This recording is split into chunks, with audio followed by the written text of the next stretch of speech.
नाजरीन, drama serial Chaalbaaz जो काफ़ी इंटरेस्टिंग होता जा रहा है। आयजा जी से लगता है कि वो कामयाब हो चुकी है, मगर उसे मालूम नहीं कि वो अपने ही पाँव पर कुल्हाड़ी मार रही है। अनाया और उसकी माँ जो आयजा को समझा समझा के थक जाते हैं कि वो अपनी हरकतें छोड़ दे, मगर आयजा इतनी खुद गर्ज हो चुकी है कि उसे अपने अलावा कुछ नहीं दिखाई दे रहा। अनाया यहाँ पर ईशा से बात करने लगती है तो आयजा को बहुत ज़्यादा गुस्सा आता है और उसका मोबाइल ही तोड़ देती है, जिसके बाद अब अनाया अपनी माँ को सारी बात बताएगी कि ईशल उसके और शायान के बारे में सब कुछ जानती है, मगर फिर भी उसने घर में कुछ नहीं बताया। मगर आयजा उसको जलील करने में कोई कसर नहीं छोड़ रही। उधर से रूहान जो अपने भाई आशिर की वजह से बहुत ज़्यादा परेशान होता है, वो ये भी अच्छी तरह जान चुका है कि जो कुछ भी कर रही है ऐसा भाभी कर रही है।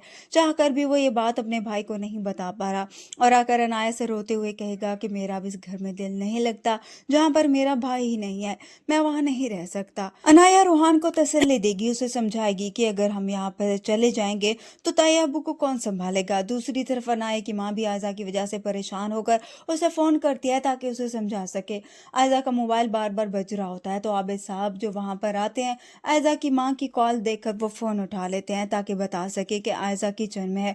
मगर अभी आबिद साहब कॉल अटेंड ही करते हैं, कुछ बोले बगैर ही उधर से आयजा की माँ शुरू हो जाएगी। उसे कहती है कि तुम ये सब मत करो, अभी किसी को नहीं पता है कि अनाया तलाक याफ्ता है और तुम ये सब करने पर क्यों तुली हो। ये सच किसी के सामने नहीं आ रहा, तुम खामोश रहो। आबिद साहब तो आयजा की माँ की बातें सुनकर हैरान रह जाते हैं। उधर से आयजा भी आ जाएगी, जिसके बाद आबिद साहब आयजा से पूछेंगे कि क्या अनाया तलाक याफ्ता है, जिसको सुनकर आयजा के चेहरे की हवाएं उड़ जाएंगी, क्योंकि उसके ताया अब्बू को सब कुछ मालूम हो चुका होता है और उसके पास कोई भी बहाना नहीं होता।